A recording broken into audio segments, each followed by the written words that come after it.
जय हिंद साथियों, स्वागत है आप सभी का आज की इस महत्वपूर्ण क्लास में, जिसमें हम चर्चा करने जा रहे हैं जापान के बारे में। जापान से रिलेटेड अभी एक महत्वपूर्ण खबर बाहर निकल कर आ रही है, जिसमें ये बताया जा रहा है कि जापान ने प्राइस कैप को मानने से इनकार कर दिया है और वो चाहता है कि जो प्राइस कैप इंट्रोड्यूस किया गया था वेस्टर्न कंट्रीज़ के द्वारा, हम उससे हाईएस्ट अमाउंट में रशिया को पैसे देकर तेल खरीदना चाहता है। तो क्या इस कदम को अमेरिका के खिलाफ बगावत मानना चाहिए, या फिर जो G7 कंट्रीज़ हैं, या फिर ऑस्ट्रेलिया है, यूरोपियन यूनियन है, उसके खिलाफ बगावत मानना चाहिए?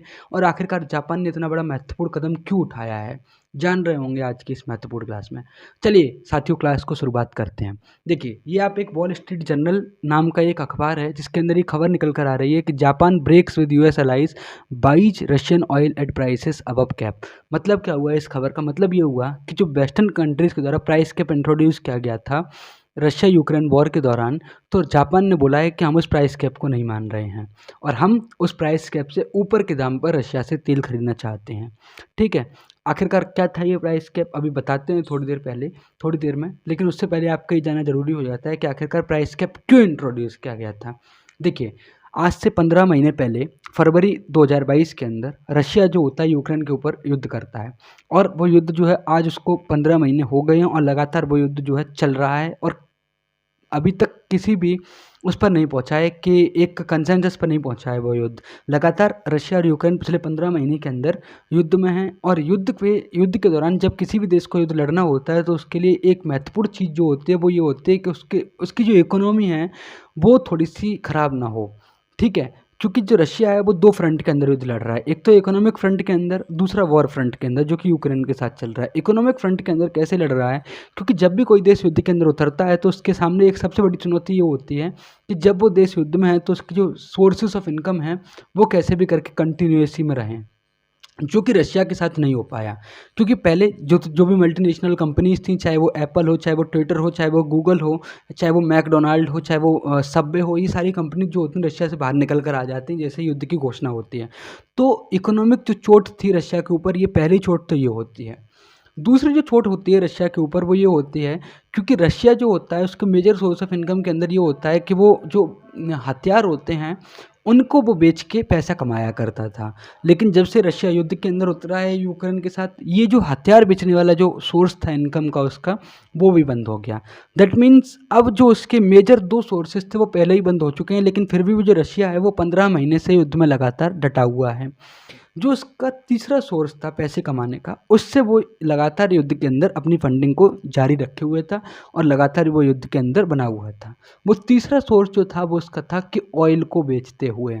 देखिए, रशिया जो है, ये जो रीज़न है पूरा के पूरा रशिया वाला, यहाँ के अंदर काफ़ी ज़्यादा अमाउंट्स के अंदर ऑयल गैस पाई जाती है, और इसी ऑयल और गैस के ऊपर जो है ये आपकी जो ये यूरोपियन कंट्रीज़ हैं, ये सारे के सारे डिपेंड रहते हैं। किसके ऊपर? ये यूक्रेन और ये रशिया जो होती है, ये जो यहाँ से जो ऑयल और गैस निकलती है उसके ऊपर ये कौन से ये यूरोपियन कंट्रीज़ हैं वो सारे के सारे डिपेंड रहते हैं, क्योंकि यूरोप जो है एक कोल्ड कंट्रीज़ है, तो इसलिए। ठीक है, तो अब इसका जो मेजर सोर्स था वो ये था कि भाई हम दूसरे देशों को गैस और ऑयल बेचेंगे और हम वहाँ से अपनी फंडिंग को बनाते रहेंगे। लेकिन अब क्या होता है कि ये जो दो देश होते हैं, G7 कंट्रीज़ होती हैं आपकी, यूरोपियन यूनियन होता है, ऑस्ट्रेलिया होता है, क्या देखते हैं कि भाई रशिया को 15 महीने हो गए, हमने इतने सारे सैंक्शंस लगा दिए, हमने सारी कंपनीज़ को अपनी वापस बुला लिया, है ना, लेकिन रशिया के ऊपर कुछ फ़र्क ही नहीं पड़ रहा है। इसकी तो लगातार यूक्रेन को मार रॉकेट पे रॉकेट लॉन्च कर किए जा रहा है, हमारे इतने सारे सैंक्शंस तो बर्बाद चले गए। ये सारे के सारे दोस्त बैठते हैं। कौन कौन दोस्त है? यूनाइटेड स्टेट्स, G7 कंट्रीज़ के अंदर जो भी देश हैं, G7 कंट्रीज़ के अंदर आपके कौन कौन से देश हैं? USA हो गए, जर्मनी हो गए, फ्रांस हो गए, जापान हो गया, इटली हो गया, यूनाइटेड किंगडम हो गया, कनाडा हो गया। इसके साथ साथ यूरोपियन यूनियन जो होती है उसके अंदर ये 29 देश हैं। ठीक है, ये सारे के सारे बैठते हैं, और इसके साथ साथ ऑस्ट्रेलिया। ठीक है, ये सारे के सारे लोग बैठते हैं और बैठने के बाद इस निष्कर्ष पर पहुंचते हैं कि साहब रशिया की जो फंडिंग है वो बंद नहीं हो रही है। रशिया की जो मेजर सोर्स ऑफ इनकम है, जो तेल से वो पैसे ले रहा है, और उस तेल के जो पैसे आते हैं उसको वो यूक्रेन के खिलाफ युद्ध के अंदर इस्तेमाल कर रहा है, और ऐसे हम ये जो युद्ध है वो उसको रोक नहीं पाएंगे। तो ये सारे के सारे देश बैठते हैं और इस निष्कर्ष पर पहुँचते हैं कि साहब हम प्राइस कैप को इंट्रोड्यूस करते हैं। ये आप न्यूज़ देख पा रहे हैं, European union could cap Russian oil eight 65 से $70 अ बैरल, ऐसा रिपोर्ट में बताया गया है। West prepares to impose price caps on Russian petroleum products. तो इन्होंने क्या कहा कि रशिया के अंदर जो भी पेट्रोलियम प्रोडक्ट्स हैं उनके ऊपर हम क्या लगा रहे हैं, प्राइस कैप को इंट्रोड्यूस कर रहे हैं। प्राइस कैप का मतलब क्या होता है? प्राइस कैप का मतलब सिंपली ये होता है, देखिए जो भी बाजार के अंदर भाव चल रहा है आपका ऑयल का, हम उस ऑयल को आपको तेल नहीं बेचने देंगे। हम एक अपना प्राइस कैप बनाते हैं जिससे कि तुमको भी घाटा ना हो, हमको भी घाटा ना हो, ठीक है, और तुमको ज़्यादा मुनाफा भी नहीं हो, ठीक है, जिससे कि तुम जो पैसा है वो कहाँ पे कम खर्च कर सको, यूक्रेन वॉर के अंदर खर्च कर सको। तो इन्होंने कहा कि अब जो तुम बेचोगे किसी भी देश को तेल, तो वो 65 से $70 के बीच में बोलोगे बेचोगे, ठीक है। हालांकि इसको जो है जब फाइनल रिपोर्ट निकल के आती है तो वो $60 बैरल रखा जाता है प्राइस कैप। तो रशिया जो है अब $60 से ज़्यादा के तेल पे नहीं बेच सकता था। ऐसा किसने सैंक्शंस लगाया? बेस्ट कंट्रीज़ ने, G7 कंट्रीज़ ने, और इसके साथ साथ ऑस्ट्रेलिया ने। इन लोगों ने ऐसा सैंक्शंस लगा दिया, आदेश पारित कर दिया। अब साहब जिसके लिए तुमने आदेश पारित किया है वो आदेश मानने से ही इनकार कर दे तो उस आदेश का कुछ महत्व रहेगा? नहीं रहेगा ना। ठीक वही किया किसने? रशिया ने। रशिया ने कहा कि भाई जो तुमने ये प्राइस कैप इंट्रोड्यूस किया है इसको मानने से इनकार करते हैं। हम तुम्हारा ये प्राइस कैप फॉलो ही नहीं करते हैं और ना हम इसको मानेंगे। हम जो प्राइस पे तेल बेचते आ रहे हैं देशों को, हम उसी प्राइस के अंदर तेल को बेचेंगे, ठीक है। तो जब ऐसा बोल दिया जाता है रशिया के द्वारा, तो अब उससे तेल कौन खरीदे, है ना? अमेरिका के खिलाफ कौन चला जाए या G7 कंट्रीज़ के खिलाफ कौन चला जाए, ठीक है, किसी की हिम्मत तो नहीं है। तो भाई इंडिया से पूछा जाता है कि तुम भाई प्राइस कैप को फॉलो करोगे नहीं करोगे? तो इंडिया जो होता है रशिया से तेल खरीदता है और वो प्राइस कैप को फॉलो करने से मना भी कर देता है, और रशिया से हमारा जो तेल की सप्लाई है वो लगातार चालू रहती है, ठीक है। और रशिया भी ये कह देता है कि भाई हम इस प्राइस कैप के कॉन्सेप्ट को नहीं मानते हैं, जिसको भी हमसे तेल खरीदना है वो प्राइस कैप से ऊपर करते हुए तेल हमसे खरीदेगा, और जो प्राइस कैप के अंदर हमसे तेल मांगेगा उसको हम तेल की सप्लाई देना बंद कर देंगे, ठीक है। तो ऐसा उनका सैंक्शंस आता है। हालांकि इस सैंक्शन का कुछ फ़ायदा नहीं दिखाई देता है और लगातार 15 महीने के अंदर रशिया जो होता है वो यूक्रेन के ऊपर युद्ध लड़ता रहता है, ठीक है, और अपना पैसा जो फंडिंग होती है उसकी इकोनॉमिक्स रिसोर्सेस होते हैं उनको वो कमाए रखता है। तो अचानक जापान को क्या हो गया कि जापान ने इसके प्राइस कैप को मानना क्यों चालू कर दिया? उसने क्यों कहा कि भाई हम प्राइस कैप को फॉलो नहीं करेंगे, हम भी रशिया के साथ जो जिस प्राइस पे वो हमको तेल देगा हम उस प्राइस के अंदर तेल खरीदेंगे। तो आइए समझते हैं, इसको भी समझते हैं। ये आप खबर देख पा रहे हैं कि ओपेक प्लस कंट्रीज़ हैं, उन्होंने अनाउंसमेंट किया है कि वो अपने प्रोडक्शन को कम करने जा रहे हैं 2 मिलियन पर बैरल्स पर डे के हिसाब से, ठीक। ये एक और र्यूटर्स के अंदर खबर छपी हुई है, ओपेक प्लस कंट्रीज अनाउंस करते हैं सरप्राइज ऑयल आउटपुट कट्स। तो आखिरकार ये कंट्रीज ने जैसे ही अनाउंसमेंट किया उसके बाद जापान ने भी एक अनाउंसमेंट कर दिया कि साहब हम प्राइस कैप को फॉलो नहीं करेंगे, ठीक है। जो प्राइस कैप तुमने हमसे लगा रखा है उस प्राइस कैप पे हम तेल नहीं खरीदेंगे, हम रशिया से जो भी जितने प्राइस पे वो देगा हम उस प्राइस पे तेल खरीदने को तैयार हैं। तो ये जो निकल के आ रही खबर ये ओपेक के अनाउंसमेंट के बाद निकल के आ रही है। क्यों? ओपेक कंट्रीज ने कहा कि भाई ओपेक कंट्रीज़ क्या हैं, सबसे पहले तो इसको समझ लेते हैं। ये एक ऑर्गेनाइजेशन है पेट्रोलियम कंट्रीज़ की, ठीक है। इनकी संडे को एक मीटिंग होती है, ये आप देख पा रहे हैं ऑर्गेनाइजेशन ऑफ पेट्रोलियम कंट्रीज़ के अंदर ये देश हैं कि जो कि ऑयल प्रोड्यूस करने के मामले में नंबर 1 बने हुए हैं। जैसे कि इक्वाडोर हो गया साउथ अमेरिका के अंदर, वेनेजुला साउथ अमेरिका के अंदर, Algeria, Libya, Nigeria, Angola, Saudi Arabia, Iraq, Kuwait, Iran, Qatar, United Arab अमीरात।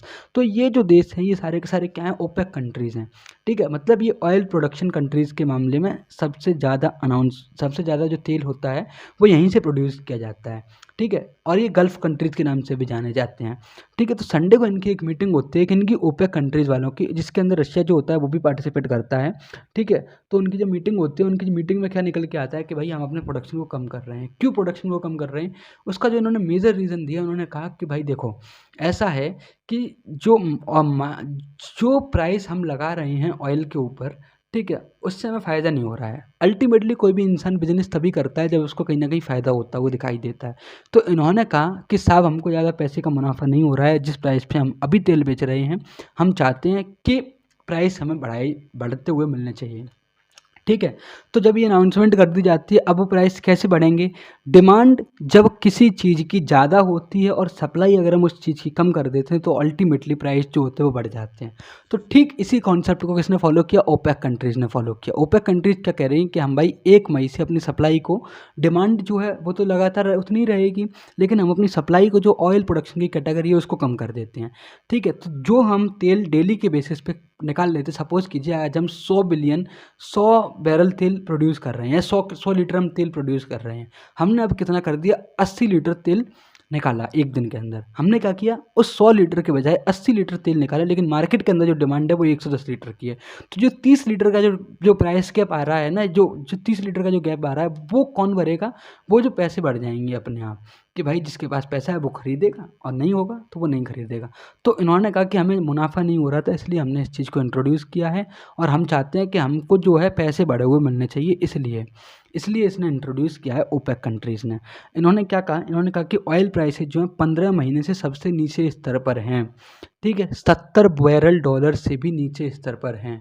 ठीक है। इनके द्वारा ये कहा गया है। इनके द्वारा आप देखो, सरप्राइज प्रोडक्शन कट ओपेक ने 2 अप्रैल को अनाउंसमेंट की जाती है। सऊदी अरेबिया ये कहता है कि हम 5 लाख बिलियंस पर डे के हिसाब से ऑयल प्रोडक्शन कम कर रहा है। यूनाइटेड अरब अमीरात 1,44,000 बैरल्स पर डे के हिसाब से कम कर रहा है, बिलियंस पर डे के हिसाब से। Kuwait 1,28,000, Algeria 48,000, Iraq 2,11,000, Oman 40,000, Kazakhstan 78,000, गेबोन 8,000। यानी कि हर देश जो है कुछ ना कुछ अपने तरफ से सहयोग करने की कोशिश कर रहा है कि हाँ साहब तुम लड़ो, हम तुम्हारे पीछे से खड़े हुए हैं, अपने अपनी ऑयल प्रोडक्शन की जो चीज़ है उसको हम कम कर रहे हैं, ताकि हमें जो प्राइस है, हम जो चाहते हैं वो प्राइस हमें मिलता रहे, ताकि हम सर्वाइव कर सकें। ठीक है। तो अब भाई इस मामले के अंदर अमेरिका ने क्या कहा, ये देखिए, ये जरा पहले इस चीज़ को और देख लेते हैं। 2021 से जो है ऑयल का जो प्रोडक्शन का जो प्राइस है वो लगातार कुछ इस तरह का दिखाई दे रहा है। ये 2022 के मिड के अंदर सबसे ज़्यादा हाईएस्ट था $120 के आसपास। उसके बाद जो है oil price $70-80 billion per day barrel पर के हिसाब से मिल रहा है। 2021 के अंदर ये $40 के हिसाब पर भी चला गया था। उसके बाद ये धीरे धीरे बढ़ता है मार्केट के अंदर। 2021 से लेकर 2022 तक और 2023 तक का मैं अभी डाटा लेके आया हूँ। करंटली जो अभी ऑयल प्राइस चल रहा है वो $80 प्रति बैरल या $70 प्रति बैरल के हिसाब से चल रहा है। इनकी डिमांड क्या है? इनकी डिमांड ये है कि हमें जो डॉलर का जो ऑयल का जो प्राइस है वो कम से कम 100 बैरल पर डे, $100 पर बैरल के हिसाब से मिलना चाहिए। तो इनका कुछ ऐसा मानना है। ठीक है। अब थोड़ा सा और चीज़ समझते हैं एक बार, कि आखिरकार ये अनाउंसमेंट कर दी तो यूएसए ने क्या कहा। यूएसए ने कहा कि देखो भाई ऐसा है चाचा, कि वर्ल्ड बैंक जो है, वर्ल्ड के अंदर अभी एक पूरा जो देश है या पूरा जो विश्व है वो कहाँ से निकला हुआ है? कोविड से निकला हुआ है। तो कोविड से निकलने की वजह से इकोनॉमी जो है देश की वो काफ़ी ज़्यादा पहले से ही डूबी हुई हैं। तो इसलिए तेल के प्राइसेस के अंदर आपको बढ़त नहीं करनी चाहिए। ठीक है। और इसने क्या कहा है? इसने कहा है कि वर्ल्ड को भी सस्ते तेल के दामों की ज़रूरत है, क्योंकि जो मेजर इकोनॉमीज़ हैं वो भी अभी सही तरीके से सर्वाइव नहीं कर पा रही हैं। तो इसलिए अगर आप उनको सस्ते में तेल प्रोवाइड कराओगे तो इकोनॉमीज़ जो हैं वो सर्वाइव कर ले जाएंगी। ठीक है। इकोनॉमिक ग्रोथ देशों की जो है वो स्लो है, इससे छोटे देशों की इकोनॉमी पर काफ़ी ज़्यादा इफेक्ट पड़ेगा, है ना। यूएस ने कहा कि भाई हमारे यहाँ के वैसे ही 2 बैंक डूबी हैं, सिलिकॉन वैली बैंक और क्रेडिट स्विस। ये 2 बैंकें वैसे ही डूबी हुई हैं, काहे के लिए हमारी और बैंकों को और डुबाना चाहते हो। ठीक है। तो ये जो आदेश तुमने पारित किया है इसको वापस ले लो, है ना। और उसने ये भी आरोप लगाया, उसने कहा है कि रशिया इस बैठक के अंदर शामिल हुआ था, तो ये जो है जनरली रशिया को फंड मिल जाएगा यहाँ से, अगर तुम ऑयल प्राइसेस को बढ़ा दोगे तो रशिया का जो भी जो प्राइस कैप अगर बढ़ाओगे तो उसको भी फ़ायदा होगा, क्योंकि रशिया भी एक ऑयल इंपोर्टर कंट्री जो ऑयल को बेचता है दूसरे देशों को। तो उससे उसकी इनकम के सोर्सेज बढ़ेंगे और वो जो उस पैसे को इस्तेमाल करेगा कहाँ पे करेगा? रशिया और यूक्रेन के वॉर के अंदर करेगा। और जो पुतिन जो है वो आक्रामक हो जाएगा किसके ऊपर? यूक्रेन के ऊपर, ऐसा आरोप लगाया है। ठीक है। अब थोड़ा सा ये समझने की कोशिश करते हैं। आपको ये मुद्दा तो समझ में आ गया होगा कि आखिरकार जापान ने क्यों अनाउंसमेंट कर दिया, क्योंकि ओपेक ने क्या किया है? ओपेक ने अनाउंसमेंट किया कि हम अपनी सप्लाई को कम करेंगे, तो जाहिर सी बात है कि उसके ऑयल के अंदर जो ओपेक से वो तेल खरीदता था तो उसको अब वो महंगा पड़ेगा। और इसीलिए जापान ने क्या कहा है कि हम भाई रशिया के प्राइस कैप को फॉलो करना चाह रहे हैं, कि हम भाई उस प्राइस कैप पे तेल नहीं लेंगे जो कि वेस्टर्न के द्वारा इंट्रोड्यूस किया है। हम चाहते हैं कि जो रशिया हमको दाम बताएगा हम उस दाम पर उससे तेल लेने के लिए तैयार हैं। तो उम्मीद करते हैं आपको ये चीज़ यहाँ तक समझ में आई होगी। ठीक है। अब थोड़ा सा एक चीज़ और देखते हैं कि आखिरकार इंडिया अपना जो तेल है वो कहाँ से मंगा रहा है। India top crude oil suppliers जो हैं वो कौन बना हुआ है? देखिए, ये जो आप रेड कलर के अंदर कंट्री देख पा रहे हैं ये इराक है। 2011 से लेके 2021 तक इराक जो है सबसे ज़्यादा हम तेल जो मंगाते हैं इंडिया से, इंडिया के अंदर जो ऑयल सबसे ज़्यादा भेजा जाता है, जो आता है वो कहाँ से आता है, इराक से आता है। दूसरा जब हम बात करते हैं कुवैत से मंगाते हैं, तीसरा जो है ब्लू कलर से यूएई से मंगाते हैं, और चौथा ये जो है आप देख पा रहे हैं ये येलो कलर वाली जो लाइन है नाइजीरिया से हम इंपोर्ट करते हैं। इस साल का अगर हम बता रहे हैं आपको 2021 तक का, ये आप देख पा रहे हैं। तो जो ओवरऑल जो टॉप क्रूड ऑयल के मामले में जो देश निकल के आ रहा है वो तुम्हारा कौन है, इराक है, ठीक है। लेकिन जब हम बात करते हैं इस मामले में रशिया आपको कहाँ दिखाई दे रहा है, रशिया से हम बहुत ही कम अमाउंट के अंदर तेल इंपोर्ट करते हैं। देखिए 2011 में तो हमने रशिया से बिल्कुल नाम मात्र के लिए भी ऑयल इंपोर्ट नहीं किया हुआ है। ये आप देख पा रहे हैं, ये ऑरेंज कलर वाला अगर आप देख पा रहे हो ध्यान से, ठीक है। लेकिन यहाँ पे 2021 के अंदर हमको थोड़ा सा ये रशिया दिखाई देता है हल्का सा। तो रशिया जो है इंडिया का लेकिन ग्लोबल ऑयल सप्लायर नहीं है। लेकिन ये देखिए इराक से हमने 19.86 मंगाया है, सऊदी अरब से 16.86, रशिया से इस बार का, ये इस बार का है, कब तक का, 2021 तक का है ये, अप्रैल सितंबर 2022 का। और इसमें हमने देखा है कि इराक से हमने सबसे ज़्यादा मंगाया, उसके बाद सऊदी अरब से और उसके बाद रशिया से। तो देख सकते हैं 2011 से 2019 तक 20 तक रशिया जो बिल्कुल नहीं था, वो 2022 के अंदर तीसरा सबसे ज़्यादा ऑयल सबसे ज़्यादा हमने इस देश से मंगाया है। तो देख पा रहे हो कि हमने रशिया का कितना ज़्यादा मदद की है इस दौरान हमने रशिया से। उम्मीद करते हैं आपको ये सेशन समझ में आया होगा, अच्छा लगा होगा।